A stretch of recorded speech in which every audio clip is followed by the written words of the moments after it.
There's only love blooms between us. There's only bond that never lose.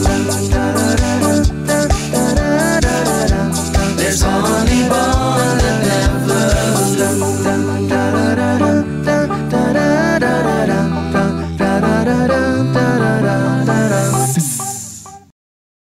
Nah, hari ini aku lagi ke rumah sakit, jadi aku mau periksain. Periksa apakah? Tenang, yang hamil Kia bukan gue.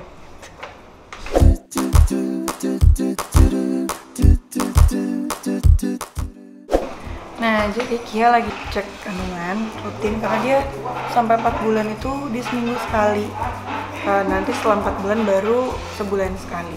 Kalau aku mau cek, jadi sebenarnya udah berapa tahun belakangan itu kista terus. Tapi alhamdulillah melahirkan aja gitu kan. Cuman abis melahirkan nunggu lagi.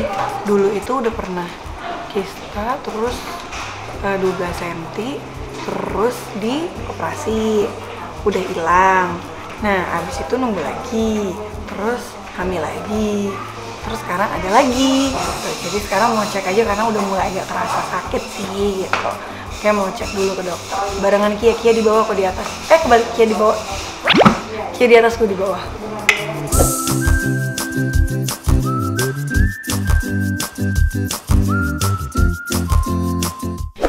Nah, jadi aku ke dokter hari ini, namanya dokter Mary. Jadi aku kista itu dari waktu abis melahirkan Adam. Waktu Adam itu alhamdulillah nggak ada apa-apa. Nah, pas abis melahirkan Adam, tiba-tiba kistanya itu hampir 13 cm. Which is itu gede banget gitu. Dan sebenarnya kista itu macem-macem. Waktu itu aku dibilangnya kistanya dermoid, jadi agak-agak serem sih. Jadi pas dioperasi tuh ada giginya. Dermoid kan, ada rambutnya. Serem. Mungkin bisa dicek kalian macam-macam kista di Google sama kista dermoid itu apa. Tapi memang kista dermoid setahu aku, yang aku dikasih tahu dokter, itu cenderung lebih cepat berkembangnya. Makanya aku sampai 13 cm itu gede banget gitu kan. Dan banyak kan pernah ngeliat perempuan-perempuan yang sampai buncit banget tuh, banyak tuh yang dermoid juga gitu, tapi nggak diambil. Makanya waktu itu aku dioperasi. Nah, waktu itu sempat dilihat juga sama ada dokter juga kalau misalnya telurnya itu kecil-kecil, terus kistanya bermasalah, bikin susah punya keturunan lagi gitu. Tapi ya balik lagi, ya kuasa Allah ya, ternyata abis dioperasi kista, tapi memang harus dioperasi karena udah terlalu besar. Jadi waktu itu dioperasi, 2 bulan setelah operasi hamil. Padahal itu rahim gak diapa-apain. Jadi ya udah terserah Allah aja sih gitu. Yang penting kan ikhtiar aku, dokter bilang secara medis harus diangkat, ya aku angkat kistanya. Tapi waktu itu indung telurnya nggak kenapa-kenapa. Ternyata pas aku setelah melahirkan yang ketiga, Sofia, aku mulai nggak nyaman lagi gitu perut aku. Biasanya kalau kista tuh kerasa tuh pas haid. Aku biasanya haid nggak pernah sakit. Kalau Kia kan haidnya selalu sakit. Kalau aku tuh dari dulu alhamdulillah nggak pernah sakit. Kalau dipegang tuh udah mulai sakit pinggang, sakit.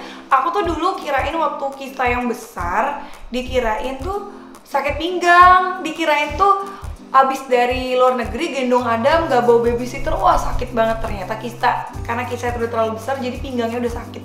Nah yang ketiga ini sih pinggangnya gitu-gitu nggak sakit, cuman perutnya udah nggak nyaman. Akhirnya cek lagi ke dokter, bener ada kista lagi tapi bukan dermoid. Jadi kista tuh banyak banget, ada kista coklat, kista dermoid, ada macam-macam kista. Mungkin dokter Mary jelasin aku agak nggak paham gitu ya. Pokoknya dibilangin ini kistanya bukan dermoid. Dan dia stuck di 6-8 cm, 6-7 cm lah gitu. Jadi karena aku udah ngerasa udah agak nggak nyaman dan terakhir periksa udah lama, jadi hari ini aku bilang, Kia kontrol ya sama dokter Reno gitu. Aku juga mau cek deh gitu, mau coba ngelihat kistanya itu berkembang, terus harus diapain, harus diobatin atau harus diangkat lagi atau nggak perlu diangkat gitu. Jadi ya perlunya kita setelah menikah itu lihat kandungan, lihat perutnya, lihat kondisinya gitu. Oke? Kita tanya sama dokternya langsung.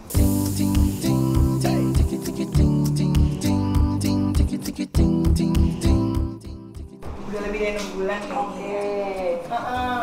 Nanti udah 3 ya kalau nggak salah ya. Udah 3. Sekarang pakai KB gitu-gitu nggak? Iya, IUD. Oh pakai IUD. Oke. Mensnya ada masalah? Jadi lebih panjang sih. Jadi lebih panjang. Dulunya dari wet kista gitu. Iya, ini maksudnya mau periksa kista lagi. Oh, periksa kista. Jadi aku pernah operasi kista dermoid waktu sebelum hamil kedua. Itu kistanya 13 cm. 13 cm. Jadi diangkat. Diangkat kistanya apa sama indung telur? Kistanya aja. Sebelah kanan kiri kanan? Saya dulu lupa. Operasinya laparoskopi. Laparoskopi. Iya. Iya. Sekarang mensnya teratur nggak? Maju mundur sih. Maju mundur, tapi tiap bulan haid. Iya, hair. Tapi terakhir waktu awal tahun emang ada kista lagi. Oh, muncul kista lagi. Oke. Terus ada nyeri nggak kalau pada saat mens? Head iya. Selalu nyeri? Enggak sih. Cuman kalau dulu tuh sebelum kista kayak nggak pernah ada rasa. Cuman sejak kista lagi jadi Muncul lagi. iya. Ingat nggak mens terakhirnya yang siklus ini kapan? Awalnya ya. Tanggal 14 September. Ya berarti kita harus USG lah ya. Iya. USG untuk lihat evaluasi karena yang namanya dermoid itu memang kadang-kala hilang timbul. Oh, gitu Makanya ya? pada beberapa kasus dermoid seringkali kita langsung angkat tuh indung telurnya karena memang kadang-kadang ada yang muncul di USG beberapa tahun kemudian, beberapa bulan kemudian gitu. Cuma memang karena Shirin juga nggak ada masalah kesuburan, artinya sudah cukup anak lah ya untuk saat ini, jadi sih nggak ada yang terlalu emergensi mudah-mudahan. Ya, kita USG-nya dari bawah ya. Oke, jadi sekarang mau di USG dulu. Dok, kalau misalnya sekarang nanya ya, kalau orang habis melahirkan tuh wajib pap smear tuh berapa tahun sekali? Tahun sekali. Setahun ya, jadi tuh nggak boleh dilewatin ya harusnya ya. Vaksin udah pernah belum? Apa? Vaksin kanker cervix udah pernah belum? Waktu SMA? SMA, tapi udah 3 kali. Udah. Nah itu juga penting tuh vaksin ya, Iya. kanker serviks. Kalau aku dari SMA. Sekarang Dari sih SMA. wacana pemerintah dari SD kelas 6. Iya harusnya, bener-bener gratis ya dok. Iya. Karena Tahu mahal. lagi dipertimbangkan. Gitu ya. Karena mahal kan dok, serviks itu hampir 3 juta ya, 3 kali Sekarang itu. udah agak turun lah. Oh ya dulu aku mungkin terlalu dini, tapi ya lebih baik seperti itu sebelum merit kan gitu. Oke, aku mau USG transvaginal dulu.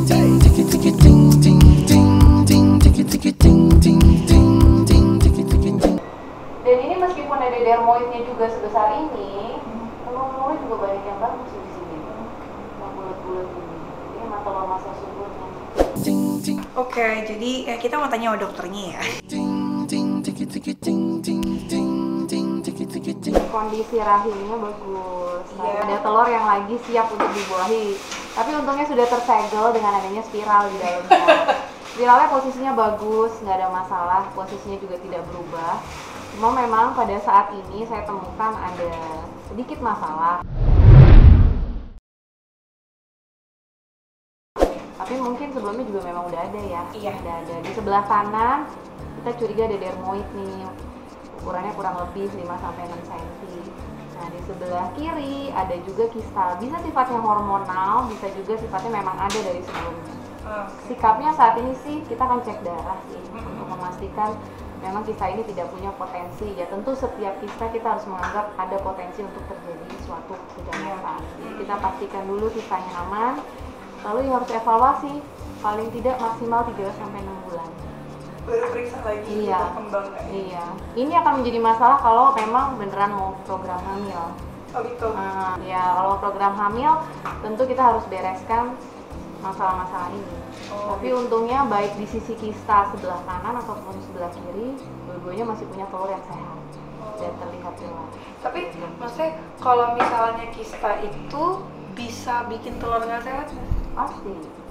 Yang namanya kista kan semakin lama ukurannya semakin besar dan kadang akan mempengaruhi, jadi jaringan-jaringan telur yang awalnya banyak bisa berkurang karena kistanya semakin ekspansi, semakin besar. Nah pada beberapa kista, misalnya endometriosis, itu bisa mengakibatkan nggak cuma jumlahnya berkurang, kualitasnya juga menurun. Nah makanya pada beberapa pasien yang memang kita temukan ada kista dan ini program, beberapa kasus kita harus lakukan intervensi dulu sebelum mulai program. Tapi kalau kistanya tidak terlalu mengganggu, telurnya jelas, kadang-kadang pada program yang misalnya mau bayi tabung, ya kita jalani dulu bayi tabungnya, baru kita beresin kista. Tapi misalnya nih, kan banyak orang yang hamil tapi ada kistanya. Itu nggak masalah ya dok? Kalau ukurannya baik, ukurannya tidak terlalu mengganggu bayinya, dan selama observasi selama 3 bulan pertama ternyata tidak mengganggu bayinya, ibunya juga tidak ada keluhan, biasanya kita diemin aja. Kadang-kala pada saat lahir, misal dengan operasi, biasanya kita bisa lakukan pengangkatan bersama. Diambil sekalian gitu ya? Iya. Cuma ada beberapa jenis kista tertentu yang kita harus waspadai, misalnya pada awal-awal kehamilan sudah menimbulkan nyeri, yang kita takutkan kadang-kadang kistanya terpuntir. Nah, kista yang terpuntir ini ada beberapa jenis kista tertentu dan itu sudah kita waspadai dari awal. Tapi kalau tidak menimbulkan keluhan yang bermakna, biasanya diamin aja. Oh, jadi nggak semua kista itu harus dioperasi kan? Enggak semuanya. Tapi kalau yang mau program, apalagi sudah ukurannya lebih dari 4 cm dan yang jenis endometriosis yang menyebabkan nyeri hebat sehingga kualitas hidup sudah semakin rendah karena menahan nyerinya tidak tahan, ya tentu tindakan operasi bisa kita lakukan untuk memperbaiki kualitas hidup dan juga untuk supaya nanti bisa program hamil. Jadi kayak kalau aku gini kan nggak sakit ya dok ya? Iya, tapi maksudnya sakitnya tuh kayak ya mens aja gitu. Kadang-kadang aja ya. Kadang-kadang aja. Kalau yang dulu sakit banget. Nah ini harus kita cek markernya dulu, makanya kita harus cek darah untuk memastikan bahwa yang kita temukan saat ini bukan yang berpotensi menuju ke arah yang tidak baik. Satu lagi markernya adalah USG untuk mengevaluasi ukuran. Sebenarnya nggak ada masalah, tapi ukurannya bertambah besar. Nah kita harus curiga dong, wah kenapa dia bertambah besar? Berarti kita harus ambil kistanya lalu diperiksakan, dipastikan itu tidak merupakan suatu masalah keganasan. Hai Say. Gak apa-apa. Iya, halo, selamat ya sudah 12 minggu. Iya, bentar lagi masuk trimester 2 ya. Amin. Wah. Kista gue nambah. Terus gimana? Tapi telur gue siap dibuahin semua. Dia emang subur. Tapi kista mulu. Iya, emang ini bakat genetik nih kayaknya ya. Bakat genetik. Lo juga harus hati-hati. Kita kan sekeluarga dong. Kamu nggak ada kista. Dia nggak ada endometriosis. Nah itulah jenis-jenis itu. Mama, kita dari mama soalnya. Satu habitat. Mama, tante, oma semua kista, tapi alhamdulillah anaknya banyak. Iya, makanya mesti diwaspadai. Terutama ini nanti anak yang perempuan. Kalau itu memang makanan sekarang pasti radikal bebasnya tinggi. Junk food ya. Jangan dibangunkan bakat genetik terjadinya kista dan endometriosis. Tuh berarti salah satu pemicunya kista dari makanan ya dok ya.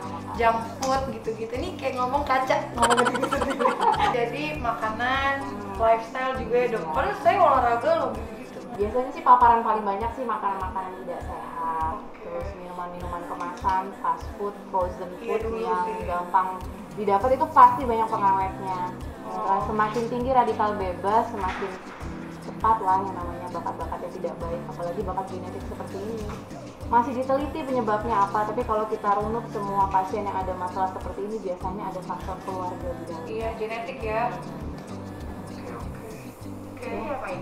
Yang operasi dong? Enggak. Yang dilihat dulu ya, suruh cek darah Kita dulu. cek marker dulu untuk mengetahui dan untuk mengamankan bahwa kista ini nggak berbahaya. Karena ini saya baru USG sekali, jadi saya punya data awal sekali, ini ukurannya sekian. 3 bulan lagi harus di USG lagi. Iya.